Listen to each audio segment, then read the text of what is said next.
Welcome to Knights of Roleplay, an adventuring podcast. This is an actual play Dungeons & Dragons podcast. Royalty-free music provided by Kevin MacLeod, Michael Gelfie Studios, Plate Mill Games, and Tabletop Audio. And now, to adventure.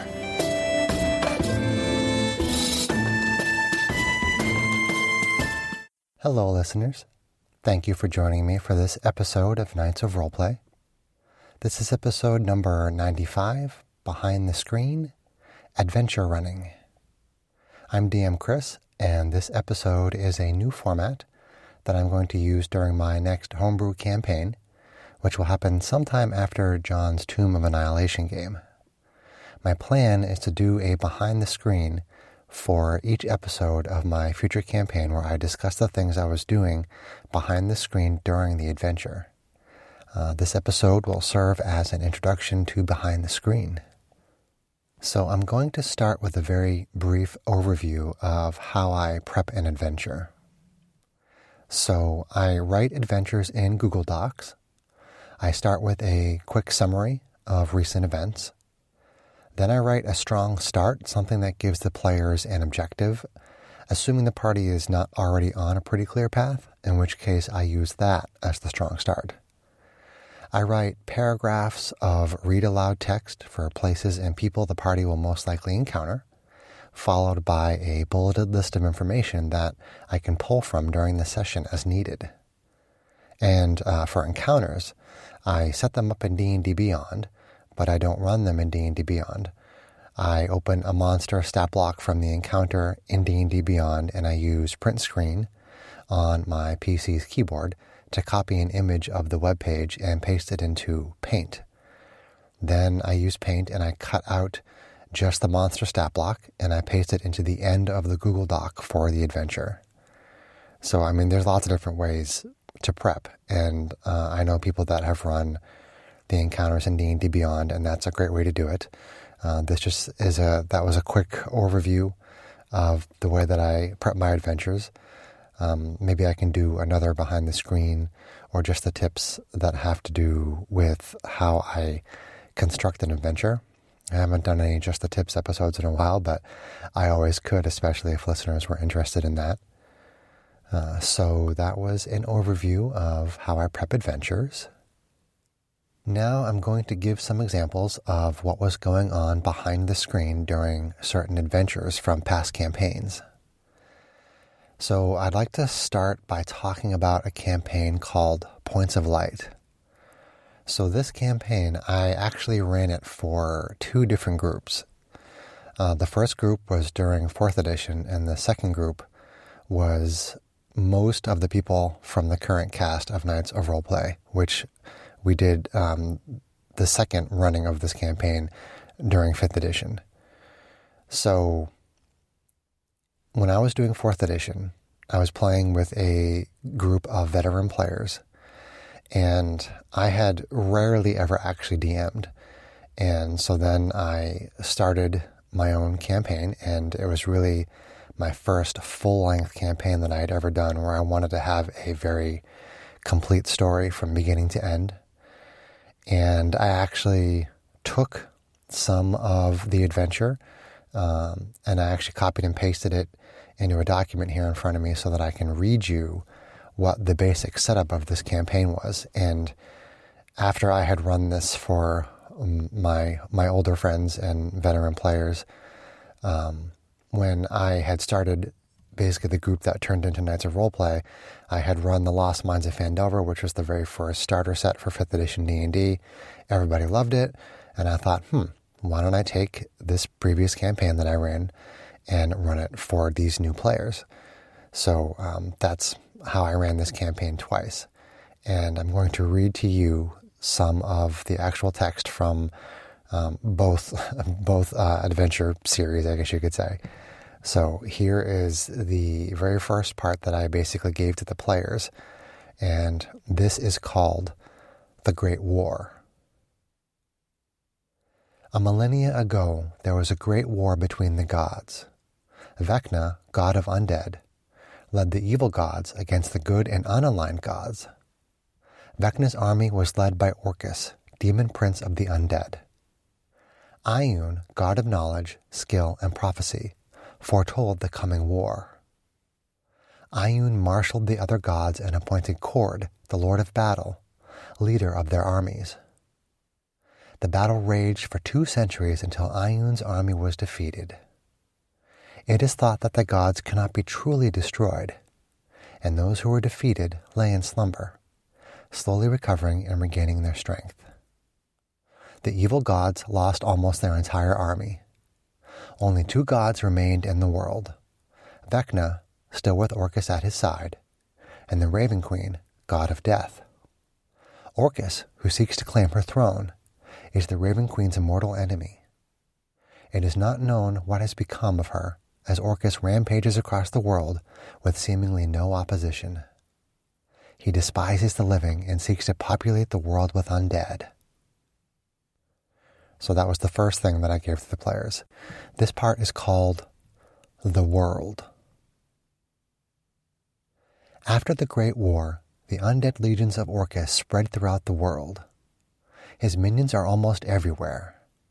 However, there are a handful of places, points of light, where Vecna and Orcus and their minions have not penetrated for centuries. It is believed that they cannot enter these places. Some feel the gods somehow warded them before the end of the Great War when they feared that defeat was inevitable.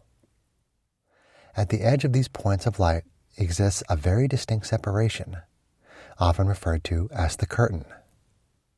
On one side, the sun shines during the day, and bright moonlight blankets the land at night.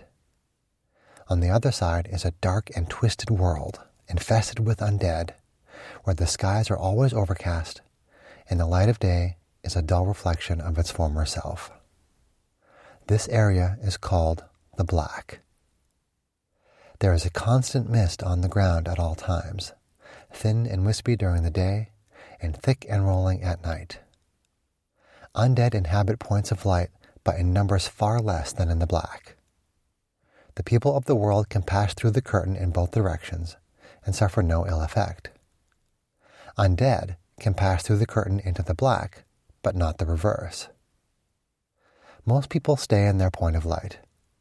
Only the greatest of heroes dare travel through the Black. The natural world has been thrown out of balance. In addition to the emergence of the Black, the barrier between the planes of existence is said to have weakened. It is believed that there are places where people can travel more easily from one plane to another, and that sometimes portals open randomly and unexpectedly. Some also believe that alternative realities have begun to intersect with our world. Strange aberrations have been seen, and the laws of the natural world seem to occasionally change for no reason. It is said that rituals and divine magics seem to no longer function properly, or at all, in the Black. So again, those 2 sections, the Great War and the World, I read those sections for both groups, the 4th edition group and the 5th edition group. And that was sort of like, part of the primer for the campaign. So I had basically planned out that there was going to come a point when the party was going to be fighting against Orcus and his army of undead. So this was a huge battle. In both groups, in both campaigns, it went for 3 sessions. I was using maps and miniatures rather than theater of the mind. So we had, I had this really awesome Orcus miniature, if you can call it that, because it's pretty big. And I had, just tons and tons of zombies and skeletons and lots of different sort of shambling undead. And essentially, while this fight was going on, I kept filling in the ranks of the undead as they were being destroyed. And so as the party would destroy a bunch of the undead, I would move them off to the side. And then I think at the beginning of the turn for the undead, I would basically grab a bunch of those minis and just put them at the back of the line. And I just kept filling them in, because my plan behind the screen was to have John's character, who was a gnome cleric named Ratchet, I knew that he had divine intervention. And while divine intervention, the exact definition of it had to do with, calling the character calling to the god and asking for something. And it gives some examples of getting the benefits of a certain level spell. And I thought, yeah, that's okay. But, divine intervention in my mind should be something really, really significant. So my plan behind the screen was to keep throwing undead at them and to wear them down until John's character used divine intervention. And if he didn't use it, I was going to basically have him make some kind of like a roll, maybe a saving throw, maybe an intelligence check or something to kind of nudge him in that direction. But as it turned out, he actually did just get to a point when the party was really desperate and he decided to use it. And that's what I was planning on behind the screen. So I actually have this right in front of me here. I copied and pasted this out of the adventure, and this is from adventure 28, which was called Orcus. And I had written in the adventure, divine intervention, space, allow Ratchet to use divine intervention to turn the tide of battle as Fallcrest, that's a town, as Fallcrest's army becomes overwhelmed. So I was completely planning on this, and I wrote the following for when John decided to have Ratchet use divine intervention. So this is what I wrote for it, and this is what I told them when he used it. Ratchet calls on Ioun for help. A hole opens in the sky. Blinding light shines through it. An ancient gold dragon comes through. It flies low toward one end of the battlefield. As it does, you see it has a rider. The dragon turns and flies over the ranks of the undead, exhaling fire as it goes, burning them to cinders in a fiery conflagration. Hundreds upon hundreds of undead are incinerated as it flies over the battle lines. Orcus roars in anger. As the dragon passes not far from you, you see the rider more clearly. The rider is a man in shining plate armor. He has a shield on his back and holds a glowing longsword in his right hand, and holds the dragon's saddle with the other. The front of his armor has the symbol of Ioun. He has long, flowing blonde hair. He seems familiar. You suddenly realize it is Tomilar Valdarin, founder of the Lightbringers. The dragon flies to the end of the battlefield and turns around to fly over the remainder of Fallcrest's army. As it flies over your location, Tomilar points his sword in your direction. He begins to glow with a brilliant radiance as you feel him use the blessing of the Lightbringers on you. Instead of one person being healed, you are all healed to full health. You also regain all spent temporary hit points. Now this is interesting because right at this point I have, in parentheses, add the following if you deem it necessary. You regain all your spell slots, and you regain the use of all spent class features and other spent abilities. So I didn't know how badly beat up they were going to be. So behind the screen, I basically planned for John to have his character use divine intervention to have a bunch of the undead be destroyed through this scene that I just read to you, and to basically restore some or all of their spent resources depending on how badly that they had been basically beat up at that point.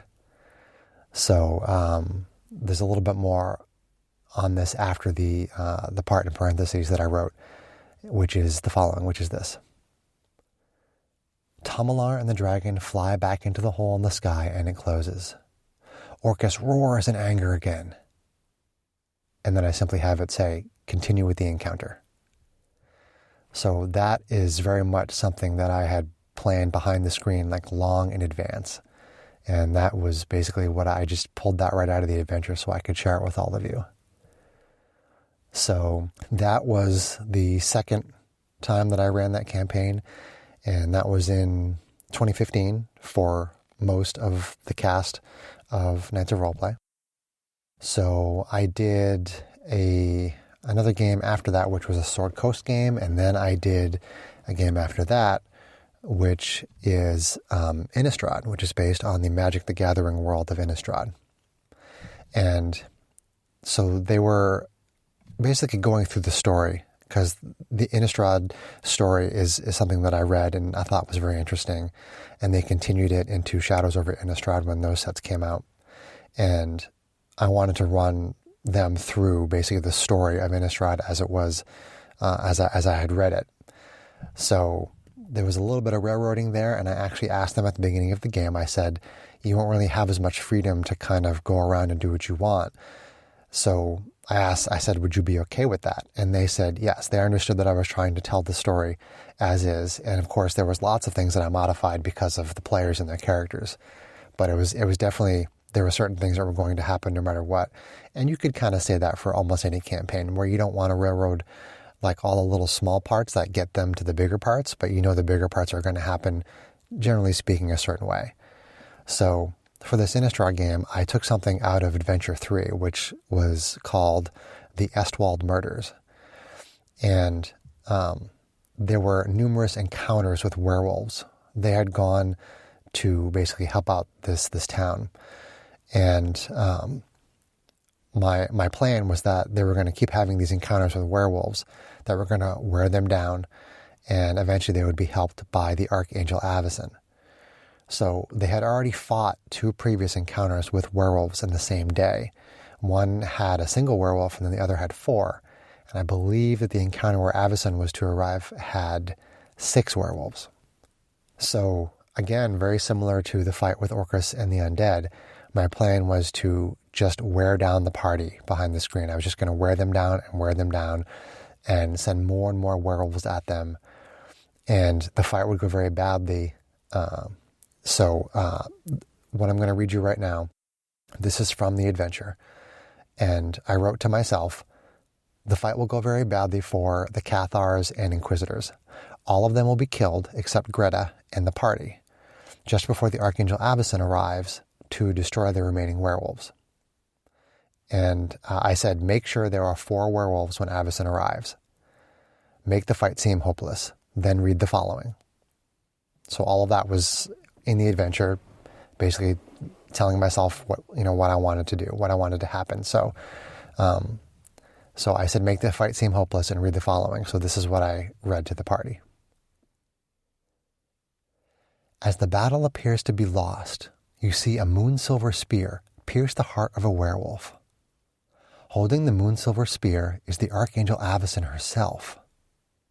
With a powerful thrust, she pushes her spear through the werewolf's chest cavity, out its back, and into another werewolf that was charging from behind the first. She pulls the spear out of the 2 lifeless bodies as she flies into the air. Another werewolf leaps into the air toward her, but she swings her spear over her head like an axe, splitting the werewolf's head in 2. The last werewolf charges in her direction as dawn begins to break over the horizon. The Archangel goes into a dive, heading straight toward the werewolf. She uses her moon-silver spear to reflect the dawn's rays into the eyes of the charging werewolf, blinding it for a moment. Before the creature can regain its senses, Avacyn swings her spear in a wide arc, severing the werewolf's head from its body. There is a moment of silence. Avacyn hovers gently in the air, silhouetted by the rays from the sunrise. Her great white wings gently sway up and down, holding her aloft. Her long white hair flows gently in the breeze. Her eyes, from corner to corner, are fields of white with no iris or pupil. She flies over to your group and lands. Being in such close proximity to her, you are suddenly overwhelmed by a feeling of awe. It is a feeling of reverential respect mixed with fear and wonder. The feeling is almost overwhelming, as if you could burst into tears at any moment. The protector of your world stands before you. She is a weapon against undying darkness, believed to be the source of all protective magic, an archangel so true and so mighty that she can hold back the darkness of Innistrad. She opens her mouth to speak, and as the words leave her lips, her tone is soft, but the sound of her voice resonates with divine power that you can feel throughout your entire body, so much so that it startles you. She says, "Are you all right?" So that's that was what I had planned behind the screen after I basically beat down the party with werewolves. So moving forward to the after the Innistrad game, John was nice enough to run Curse of Strahd for me because I had never really actually played Ravenloft before. A friend of mine had run a couple of adventures in it, but we didn't get very far. So I had never really got a chance to really be a player and really enjoy the Ravenloft setting. So John had run Curse of Strahd for me, and then after that we went into Spacefarers. And so I'm going to give you a couple more examples of things that I did behind the screen, and this time for the Spacefarers campaign. So in Spacefarers number 38, Mad Strax Beyond Jungle Dome, which was a play, if you don't know, on Mad Max Beyond Thunderdome, which is a movie. So there was a point when they were trying to get into this magical dome. There was a city inside this magical dome that was populated by Yuan-Ti, and they saw parties of Yuan-Ti coming and going, and an opening would appear in this magical dome and allow them through. So they basically timed it so they could try to rush through. They were hiding and they tried to rush through when one of these doors opened, and they managed to get through it. And as they got through it, the Yuan-Ti were trying to figure out what was happening, and they knew that somebody was invading their city.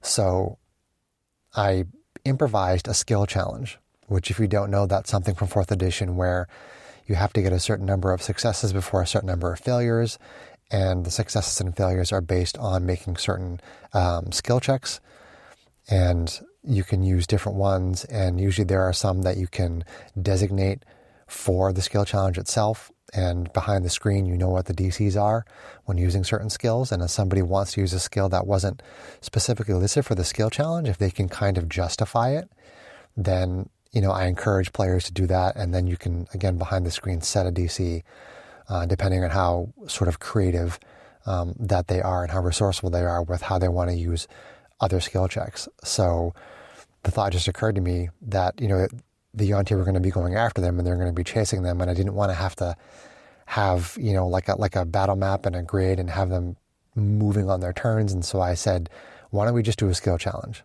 And I was really happy about the way that turned out because I totally improvised that in the moment. That was something I did behind the screen, but I guess it was kind of in front of the screen too. And I thought that was an interesting example to bring up for you, the listener, to hear. And there's another adventure from Spacefarers that I'm going to give you an example of. It was episode number 58, called Coven. And the adventure ended early. It ended very early, and I wanted to have more content. So I essentially asked the group what they wanted to do. And I thought to myself, well, I'm just going to try to improvise more of the adventure based on what they say.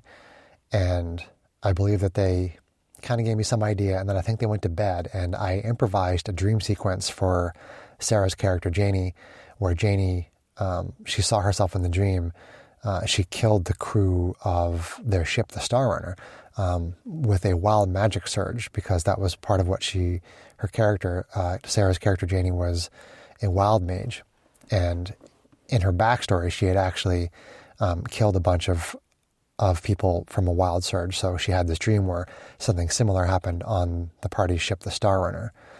And there was an image in the stars of this witch character, Morgantha, who threatened Janie and then reached down and grabbed her and began to crush her, which caused Janie to wake up screaming. So that whole thing was something that I had improvised.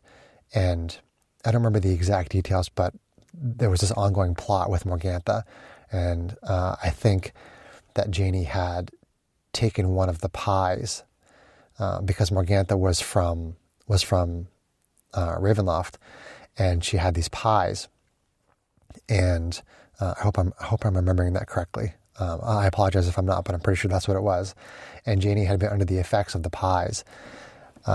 But regardless, I wanted to let you know that behind the screen, that adventure ended very early, and I improvised the dream sequence, and then the party, being concerned for Janie, they went to the Elven Forest, and I improvised the creation of an elven alchemist named Elon. I hadn't written her out. I didn't have any plans on having an elven alchemist in the Elven Forest, but there's an area on the Rock of Brawl in the Spelljammer setting, which is what Spacefarers was. I was basically using the second edition Spelljammer campaign setting, and I converted it to 5th edition because 5th edition Spelljammer hadn't come out yet, and it was actually released 4 days after we recorded the final episode of Spacefarers. And there is a sort of central location called the Rock of Brawl, which is a city on an asteroid. And on that city, on that asteroid, there is a section on the 2nd edition map of the Rock of Brawl that has the Elven Forest. So when they went there looking for help for Janie, I just improvised Elon. So that's another example of something I was doing behind the screen. Let's see. Other examples that I've done during sessions, sort of more in like a general sense, not specific examples, but from adventures, I mean. But I have done things behind the screen, like I have increased or decreased monster hit points during encounters, that the encounters either turned out to be too easy or too difficult. So, there were times where I wanted the encounter to have a certain kind of effectiveness to it, and they were just beating the crap out of my monsters. So I was increasing hit points in order to make it a little more of a challenge. And there were times when I would increase or decrease monster attack bonuses or damage for essentially the same reasons. For, the party is doing really poorly, so I'm going to lower the monster attack bonuses and damage. Or the party's doing really well, and this encounter shouldn't be a chumpy encounter, so I'm going to increase the attack bonuses or the damage. And there are many, many times when I have thrown encounters at the party where it wasn't supposed to be a tough encounter. It was supposed to be easy. I mean, it's my belief, and I learned this from my friend, who I'm very grateful he introduced me to D&D, and he's an amazing DM. And one of the things that he taught me is that it is your job as the DM to make the players feel like they are heroes, to make their characters feel like they are heroes. And that is it is probably the best advice that I have ever got from anyone in 36 years now of me playing D&D. It's the DM's job to help to collaborate with the players to tell a story wherein the player characters should feel like heroes. The players should feel like their characters are heroes. And I feel like that is a bit of advice that a lot of dungeon masters don't know about. They don't understand it. They don't write adventures based on that. I see a lot of dungeon masters who basically want to sort of get something over on the players. They want to get something over on the characters. And there's this sort of adversarial relationship between the dungeon master and the players. And I even heard a player once say something like, there was a dungeon master who said something along the lines of, well, at some point you're just going to have to try to kill your players. And I was like, oh my God, that is not true. That is really not true. So please take this advice if you take nothing else from me ever. If you're a dungeon master, you want to try to make the players feel like their characters are heroes.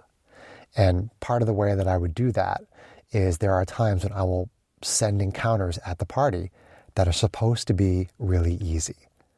Because when their characters are beating the crap out of this encounter and they have like no problem, they barely get hit, they barely take any hit points, they barely take any damage at all, that makes them feel great. That makes them feel awesome, like their characters, are kicking ass and taking names and, being heroes and being awesome. And I think that's really important. So yeah, there are times when I've wanted encounters to be very challenging. And if I miscalculated in some way and they weren't, I was changing things behind the screen. And again, it goes both ways. They can be too easy, they can be too hard. And sometimes I would just throw encounters at the party that were just like, here's a really easy encounter. Just, have fun, beat the crap out of these guys, feel like heroes. That's part of what D&D is for me. So there were other times, to give you a couple more examples, there were other times when behind the screen I was saying that monsters were dying when they actually had hit points remaining. And oftentimes it happened because I was trying to wrap up an encounter more quickly.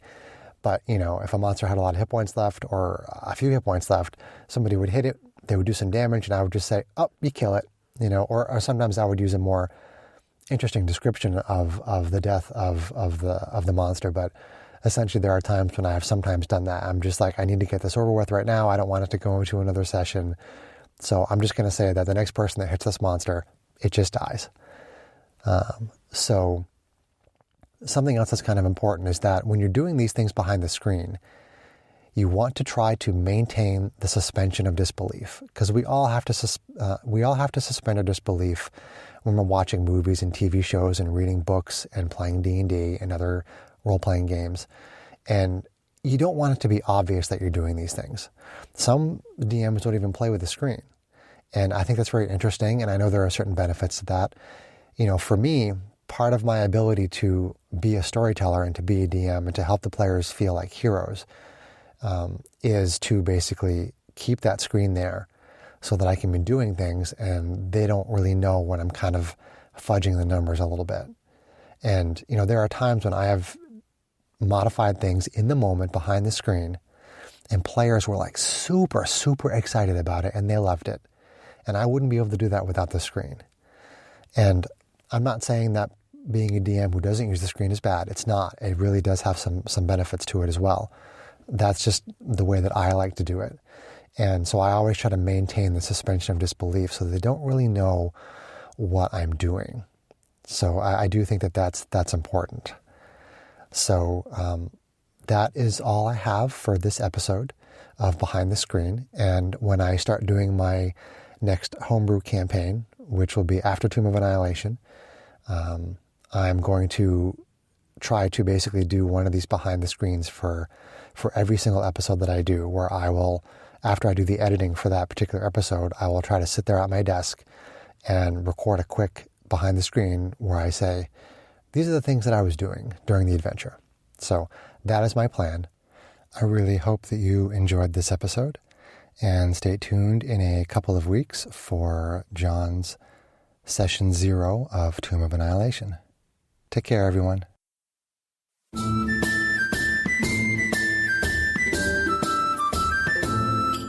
If you enjoyed this podcast, please leave us a review anywhere this podcast can be found.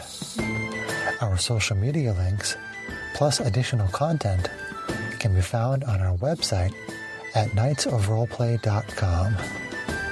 Please tell your friends about Knights of Roleplay, an adventuring podcast, and spread the word through social media. Your help and support are greatly appreciated.